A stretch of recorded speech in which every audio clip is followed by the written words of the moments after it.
नमस्कार मित्रांनो, माझं नाव डॉक्टर अमेय पंगारकर. आज आपण या व्हिडिओमध्ये डिजिटल मार्केटिंग या विषयावर बोलणार आहोत. इतक्या दिवस आपण वेगवेगळ्या विषयांवरती आर्टिफिशियल इंटेलिजन्स आणि नवनवीन तंत्रज्ञानाबद्दल बोलतोच आहोत. त्या सगळ्या जगात, या नवीन युगात, तंत्रज्ञानाच्या युगात, विज्ञानाच्या सोबतीने जगत असताना आपल्याला जाहिराती, मार्केटिंग या गोष्टींनाही सामोरं जावं लागतं. आता या जगात इंटरनेटच्या या काळात जगत असताना या जाहिराती तरी कशा मागे पडतील? आणि म्हणून या जाहिराती ही देखील आता या इंटरनेटचं बोट धरून इंटरनेटवर आल्या, सोशल मीडियावर आल्या आणि जणू आपल्या अवतीभोवती या फिरू लागलेल्या आहेत. या डिजिटल मार्केटिंगबद्दल आज आपण या व्हिडिओमध्ये बोलणार आहोत. मला सांगा मित्रांनो, आपल्यापैकी अनेक जणांनी जेव्हा सोशल मीडिया प्लॅटफॉर्म्सवर म्हणजे फेसबुक असेल, इंस्टाग्राम असेल किंवा विविध वेबसाईट्सवरती किंवा चक्क यूट्यूबवरती व्हिडिओ बघत असताना या जाहिराती बघितलेल्याच आहेत. टी व्हीवर दिसणाऱ्या किंवा वर्तमानपत्रामध्ये दिसणाऱ्या जाहिरातींपेक्षा या जाहिराती जरा वेगळ्या असतात. या जाहिराती या प्रत्येक माणसानुरूप बदलल्या जातात. समजा मला जर एखाद्या प्रॉडक्टची किंवा एखाद्या ब्रँडची जाहिरात तुमच्यापर्यंत पोचवायची असेल, तर तुमचा स्वभाव काय आहे, तुम्हाला काय आवडतं, तुमची आवड-निवड काय आहे, या सगळ्या गोष्टींचा विचार करून ती एखादी जाहिरात तुमच्यापर्यंत पोचवण्याचा मी प्रयत्न करतो. म्हणजे जणू काही तुमच्यासाठी वेगळी जाहिरात बनली जाते असं म्हणायलाही हरकत नाही. मग आता या डिजिटल मार्केटिंगमध्ये कुठल्या कुठल्या गोष्टींचा समावेश होतो? तर सुरुवात अगदी आपण धरूयात वेबसाईटपासून. वेबसाईट्स बघितल्या नाहीत असं मला नाही वाटत आपल्यापैकी कोणी इथे असेल. मग ती गुगलसारखी वेबसाईट असू देत किंवा वेगवेगळ्या कंपन्यांच्या वेबसाईट असू देत, अशा अनेक वेबसाईट्स आपण बघितलेल्या आहेत. या वेबसाईटवरती त्या कंपन्यांची माहिती तर असतेच, त्याचबरोबर त्यांच्या प्रॉडक्टबद्दल, त्यांच्या सर्व्हिसेसबद्दलची माहिती असते. एका अर्थी 24 तास, 7 दिवस थंडी पावसाळ्याची सुट्टी न घेता, सर्दी खोकल्यासाठी सुट्टी न घेता जणू एक माणूस तुमच्या कंपनीबद्दलची माहिती सांगतोय, अशी ही वेबसाईट आता बनलेली आहे. या वेबसाईटवर नुसती माहिती किंवा एका बाजूनी दुसऱ्या बाजूकडे होणारं संभाषण एवढंच न राहता इंटरॅक्टिव्ह एकमेकांची गप्पा मारणाऱ्या या वेबसाईट्स आता झालेल्या आहेत. ह्याच्यात चॅटिंगसारखी सोय आलेली आहे, ज्याच्यात तुम्हाला हवा असलेल्या प्रश्नाचं उत्तर तुम्ही विचारू शकता, याचं उत्तर ती वेबसाईट अर्थात AIच्या मार्फत तुमच्यापर्यंत पोहोचवते. ह्याच्यात विविध प्रकारचे वेगवेगळे मीडियाज म्हणजे व्हिडिओज असतात, फोटोज असतात, ॲनिमेशन असतं, अर्थात लिखित स्वरूपातला कंटेंट तर असतोच असतो. तो मजकूर तुम्हाला आवडेल, तुम्हाला पचेल, तुम्हाला रुचेल या पद्धतीने तो तुमच्यासमोर आणला जातो, त्याची मांडणी तशी केली जाते आणि या सगळ्या समर्पक रचनेतून आपल्या त्या कंपनीला जो अपेक्षित श्रोतृवर्ग आहे, वाचक वर्ग आहे, त्यांच्यापर्यंत ही माहिती पोचवण्यासाठी ही वेबसाईट काम करते. पुढे जाऊन आता ह्याच वेबसाईटवरनं विक्री व्हायला लागली आणि ई-कॉमर्स नावाचा एक नवीन युगात आपण प्रवेश केला. या ई-कॉमर्सच्या युगात माझं प्रॉडक्ट, माझी सर्व्हिस ही फक्त त्याच्याबद्दलची माहिती किंवा त्याच्याबद्दलचा मजकूर, त्याच्याबद्दलचा फोटो, त्याच्याबद्दलचा एखादा व्हिडिओ एवढ्यापर्यंतच न राहता या वेबसाईटवरून मी ते विकू देखील शकायला सुरुवात केली. सो माझ्या श्रोतृवर्गाला, वाचक वर्गाला जेव्हा माझ्याबद्दलच्या गोष्टींची विक्री करायची इच्छा निर्माण होते, तेव्हा दुकानात जाऊन ते विकत घेण्याऐवजी या ऑनलाईन प्लॅटफॉर्मवर, या वेबसाईट नावाच्या प्लॅटफॉर्मवर येऊन ते विकत घेण्याची सोय देखील या वेबसाईटच्या मार्फत आपण करू शकतो. अर्थातच यानुसार होणारा सर्वात उत्तम फायदा म्हणजे ग्राहकाला हव्या त्या वेळी, हव्या त्या दिवशी हे विकत घेण्याची असलेली मुभा. मग रात्री 2 वाजता जर मला एखादी गोष्ट विकत घ्यायची इच्छा झाली आणि त्याच्यासाठीचा वेळ माझ्याकडे असेल, तर दुकानात न जाता ऑनलाईन दुकानात, ई-कॉमर्सच्या या दुकानात येऊन मला हव्या त्या वेळी, हव्या त्या ठिकाणाहून मला हव्या त्या ठिकाणी एखादं प्रॉडक्ट विकत घेऊन पाठवता येण्याची सोय इथे झालेली आहे. अर्थात ग्राहकांचा सगळ्यात जास्त मोठा कन्व्हिनियन्स, सोय यातून पाहिली गेली. आता एका ठिकाणी तुमचं दुकान असेल किंवा तुमचा व्यवसाय एका शहरात असेल आणि तुम्हाला दुसऱ्या शहरातून जर काही ग्राहक मिळवायचे असतील, तर त्या शहरात देखील तुमचा व्यवसाय असणं गरजेचं झालं, त्या शहरात तुमचं दुकान असणं गरजेचं होईल. पण वेबसाईटच्या मार्फत काय होतं, तुम्ही एका ठिकाणी असून जगभरातल्या विविध ठिकाणाहून तुम्हाला तुमचे ग्राहक ऑर्डर्स पाठवू शकतात. तुम्हाला या वेबसाईटच्या मार्फत त्या त्यांच्यापर्यंत पोहोचवता येऊ शकतात. त्याचे पैसे तुम्हाला घेता येऊ शकतात. म्हणजे जणू एका घरात बसून तुम्ही जगाला तुमचं प्रॉडक्ट दाखवू शकता आणि जगापर्यंत तुमची प्रॉडक्ट्स पोचवू शकतात. हे झालं सगळ्यात पहिला प्लॅटफॉर्म डिजिटल मार्केटिंगचा, ज्याला आपण वेबसाईट असं संबोधतो. 1980-1979 सालच्या आसपास सगळ्यात पहिली वेबसाईट व्हायला सुरुवात झाली आणि तेव्हापासून जवळपास काही वर्ष पहिल्या वेबसाईटला बनायला लागली. मित्रांनो, आज जेव्हा एखादी वेबसाईट बनते तेव्हा ट्रेडिशनल किंवा पारंपरिक डिजिटल मार्केटिंगची जी साधनं आहेत ही वापरून काही आठवड्यांमध्ये किंवा काही दिवसांमध्ये देखील वेबसाईट बनायची सोय आता झालेली आहे. वर्डप्रेस किंवा PHP, HTML पासून अगदी ड्रुपलसारखे विविध प्लॅटफॉर्म्स वापरून या वेबसाईट्स बनवल्या जातात. यामध्ये प्रोग्रॅमिंग आहेच, त्याचबरोबर ज्याला टेम्पलेट बेस्ड क्रिएशन असं संबोधलं जातं. म्हणजे एक मांडणीकृत असलेल्या गोष्टीमध्ये तुम्ही फक्त तुमची माहिती टाका, तुम्ही फक्त तुमच्या लोगोज, तुमचे फोटोज, तुमचे व्हिडिओज टाका आणि ती वेबसाईट तुम्हाला हवी तशी बदलून मिळते. ह्याच्यातच पुढे जाऊन दुसरा भाग येतो, ज्याच्यामध्ये वेबसाईट ही लोकांपर्यंत दिसण्यासाठी, मोबाईलवरती उचित दिसण्यासाठी ऑप्टिमायझेशन नावाचा एक प्रकार करण्यात येतो. म्हणजे ती सगळ्या ठिकाणी, मग ती डेस्कटॉप असू देत, लॅपटॉप असू देत, टॅबलेट असू देत किंवा मोबाईल असू देत आणि विविध प्रकारचे मोबाईल्स असू देत, या सगळ्यांवरती ती अतिशय उत्तम रीतीने दिसावी यासाठी केलं गेलेलं काम म्हणजे आपण ऑप्टिमायझेशनकडे जातो. आता ह्याच्या पुढचाच ओघाओघांनी मुद्दा येतो की ह्या सगळ्या वेबसाईट्स आपण शोधणार कुठे? तर अर्थातच गुगलसारख्या सर्च इंजिनवर. गुगलवर म्हणा किंवा अजून अनेक सर्च इंजिन्स आपल्या आजूबाजूला आहेत. या सगळ्या सर्च इंजिन्सवर आपण जाऊन आपल्याला हवी असलेली माहिती शोधतो. त्या हवी असलेल्या माहितीसाठी जी आपण शोध मोहीम सुरू केली, याला उत्तर म्हणून काही वेबसाईट्सची यादी आपल्यासमोर दिसते. अर्थात आपल्या सगळ्यांचा सोय बघता पहिल्या पानावर आलेल्या सुरुवातीच्या काही वेबसाईट्समधून आपल्याला जी उचित वाटते त्या वेबसाईटवर आपण क्लिक करतो आणि ती वेबसाईट ओपन करून त्या वेबसाईटवरती असलेली माहिती ग्रहण करायला सुरुवात करतो. अर्थातच दुसऱ्या, तिसऱ्या किंवा 10व्या, 20व्या पानापर्यंत आपण अर्थातच पोचत नाही. पहिल्या पानावर पहिल्या 3-4 वेबसाईट्सपैकी एक निवडण्यामध्ये जगभरात जवळपास 58 ते 59% लोक त्यांचा वेळ घालवतात. आता कोणालाही आवडेलच की एखाद्या विशिष्ट शब्दांसाठी किंवा एखाद्या विशिष्ट गरजेसाठी माझी वेबसाईट पहिली दिसलीच पाहिजे, पहिल्या 4मध्ये दिसलीच पाहिजे, ही अपेक्षा किंवा ही इच्छा प्रत्येक कंपनीची असणार, ह्याच्यात वावगं तर काहीच नाही. आणि मग ह्यासाठी डिजिटल मार्केटिंगमध्ये सर्च इंजिन ऑप्टिमायझेशन म्हणजे SEO हा प्रकार केला जातो. हे होत असताना एखादा ग्राहक एखादी वेबसाईट शोधण्यासाठी कुठले शब्द वापरेल, कुठले वाक्प्रचार वापरेल याचा विचार केला जातो. याला कीवर्ड रिसर्च असा शब्द वापरला गेला आहे. हा कीवर्ड रिसर्च चालू असताना एखादा डिजिटल मार्केटियर ग्राहक काय काय शब्दांचा वापर करू शकेल, त्याच्या डोक्यात ते शोधत असताना काय काय गोष्टी येऊ शकतील, ते शोधायला तो कुठे कुठे जाऊ शकेल, अशा अनेक विविध गोष्टींचा विचार करतो.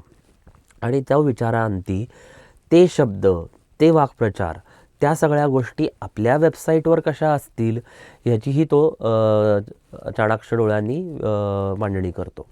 आणि त्या सगळ्या गोष्टींचा समावेश स्वतःच्या वेबसाईटवर केल्यावर जेव्हा एखादा ग्राहक एखादा विशिष्ट कीवर्ड वापरून गुगलवर सर्च करतो, शोधतो, तेव्हा तो कीवर्ड ज्या ज्या कुठल्या वेबसाईटवरती आहे त्या वेबसाईट दिसायला अर्थातच सुरुवात होते.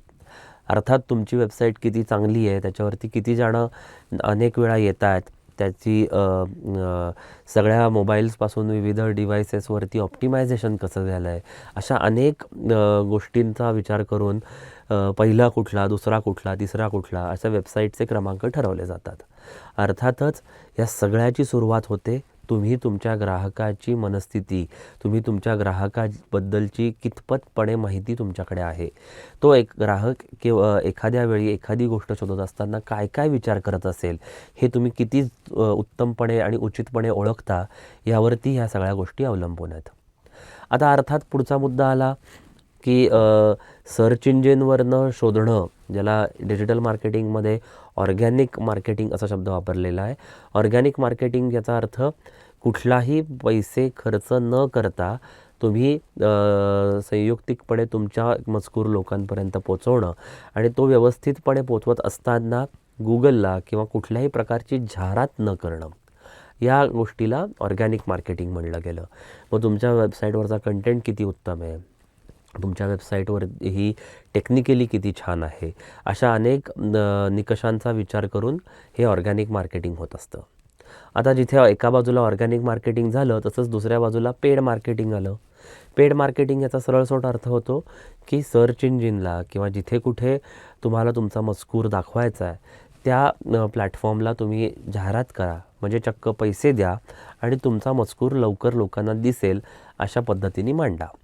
आता अर्थात ज्या ज्या कंपन्यांकडे मार्केटिंगला पैसे खर्च करायची तयारी जास्त आहे, ज्यांच्याकडे मार्केटिंगसाठीचा मोठा खिसा आहे, अर्थात अशा कंपन्या या बाजूने विचार करतील, यात चुकीचं काहीच नाही. पण डिजिटल मार्केटिंगवरती सगळ्या ठिकाणी सगळ्या कंपन्यांना एक ठिकाणी लोकशाहीसारखी वागणूक व्हावी म्हणून गुगलसारख्या सर्च इंजिननी आता वेगवेगळ्या प्रकारचे रिझल्ट्स दाखवायला सुरुवात केली. जिथे जिथे तुम्हाला एखादी जाहिरात केली गेलेली आहे तिथे त्या रिझल्टच्या आधी ADS असं ॲड्स असं लिहिलेलं दिसू लागतं. सोशल मीडियावर तिथे प्रमोटेड किंवा स्पॉन्सर्ड असा शब्द येऊ लागला, जेणेकरून जो ग्राहक ह्या सगळ्या गोष्टींचा आस्वाद घेतो आहे, या सगळ्या गोष्टी बघतो आहे, त्याला कळावं की त्याला हा रिझल्ट जाहिरात म्हणून दिसतो आहे का ऑर्गॅनिक म्हणून दिसतो आहे. ही तफावत त्याला कळावी यासाठी केली गेलेली ही तरतूद. आता मग पैसे देऊन या ज्या काही प्रकारे गुगल ॲड्स केल्या जातात त्याच्यामध्ये आपल्याला प्रामुख्याने 4 गोष्टी दिसतात.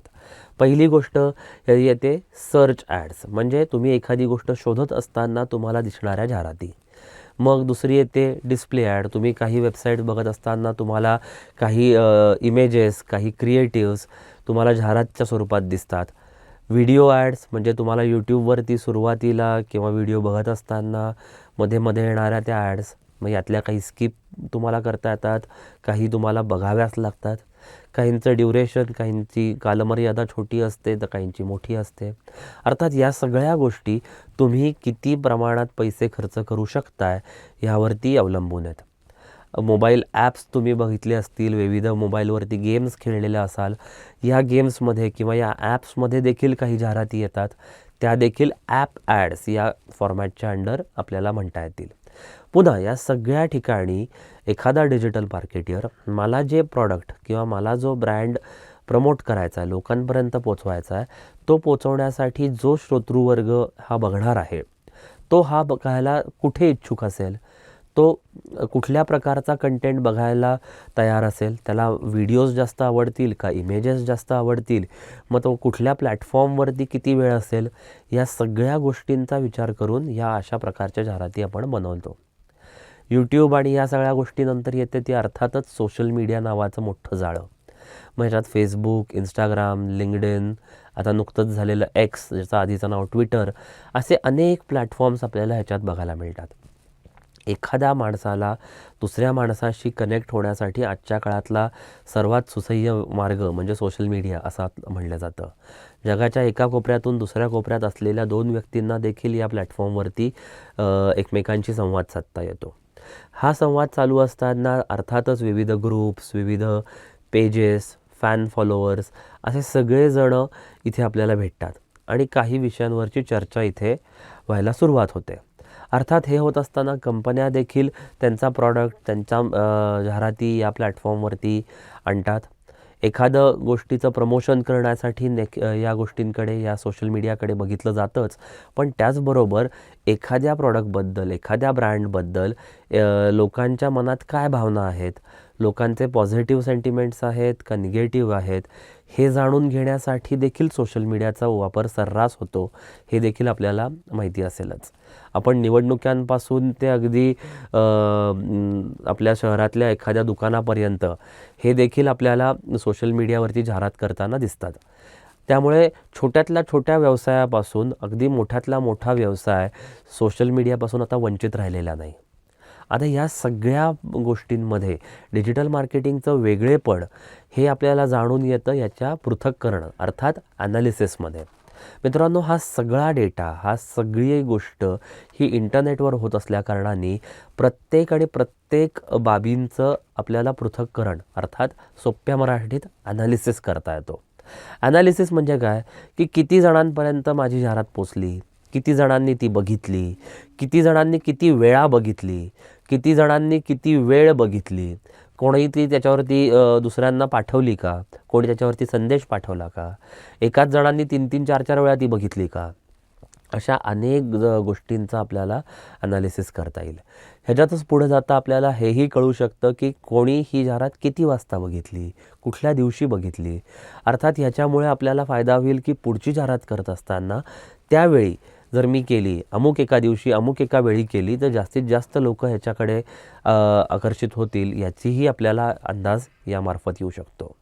आता हा सगळा डेटा ह्याचा ॲनालिसिस करणं आणि त्याच्यानुसार प्रत्येक माणसाला, मी व्हिडिओच्या सुरुवातीला म्हणलो तसं प्रत्येक माणसाला अपेक्षित अशी, त्याला रुचेल अशी जाहिरात दाखवणं, इथे मित्रांनो AI अर्थात आर्टिफिशियल इंटेलिजन्स येतं.